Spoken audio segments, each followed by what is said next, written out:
29 ayat 19, seperti air yang mencerminkan wajah, demikianlah hati manusia mencerminkan manusia itu. Hati ibarat sumber mata air, bila sumbernya kotor, maka kotorlah airnya. Namun bila sumbernya bersih, maka bersihlah airnya. Betapa penting hati sehingga firman Tuhan mengingatkan, jagalah hati dengan segala kewaspadaan, karena dari situlah terpancar kehidupan. Amsal 4 ayat yang ke-23. Ternyata hati tidak dengan sendirinya bersih. Kita harus terus-menerus menjaga agar tidak tercemari. Apa yang tersisa dalam hati itulah yang keluar dalam tindakan. Menilai manusia atau seseorang berarti kita sedang melihat isi hatinya. Karena itu untuk mengevaluasi dan menilai diri kita harus dimulai dari dalam hati kita sendiri.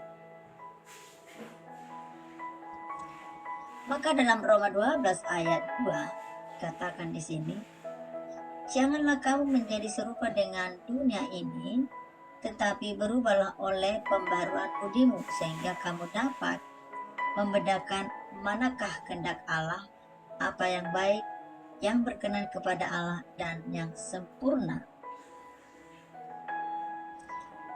Mengapa banyak orang sulit berubah? Nah, mari kita sama-sama membahas kendala terbesar yang menjadi penghalang ketika seseorang melakukan evaluasi diri adalah adanya keakuan yang besar, kesombongan diri, kemunafikan, atau keengganan untuk berubah. Artinya di sini dia nyaman dengan apa yang dia miliki, baik itu juga mengenai keangkuhan, kesombongan, kemunafikan. Inilah membuat seseorang sulit berubah. Maka hal ini dibutuhkan rendah hati.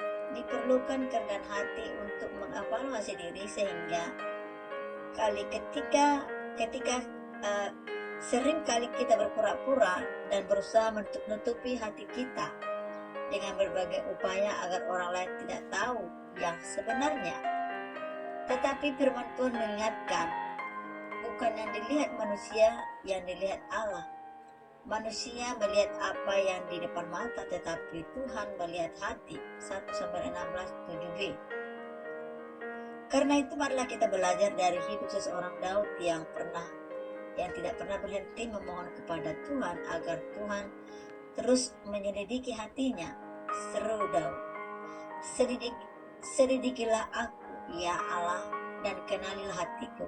Ujilah aku dan kenalilah pikiran.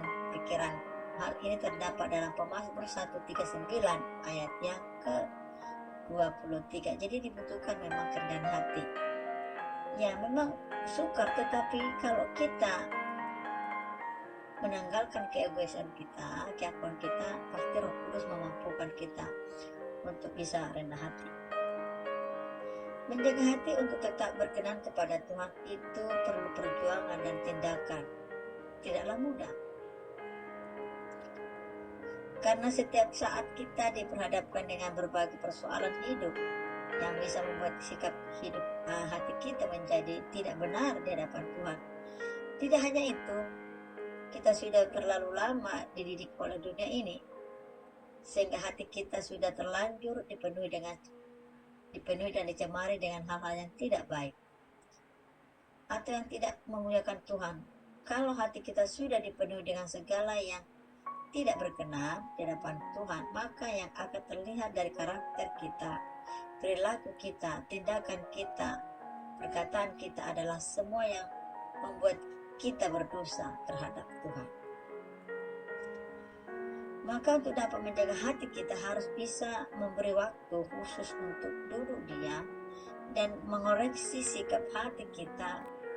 Bahkan itu harus dilakukan dari detik ke detik, menit ke menit, jam ke jam dalam hari-hari hidup kita. Untuk dapat menjaga hati kita harus bisa memberi waktu khusus untuk duduk diam dan mengoreksi sikap kita. Bahkan itu harus dilakukan. Ya, memang secara hal ini tidak gampang, tetapi perlu ada komitmen. Jadi terus menerus kita mengoreksi. Demikian pemaparan untuk pesan firman Tuhan supaya kita memiliki hati, karena itu akan mempengaruhi tindakan kita. Saudara yang terkasih dalam Tuhan, mari kita menerima firman ini dengan sukacita. Demikian, sampai jumpa di pertemuan berikutnya. Shalom.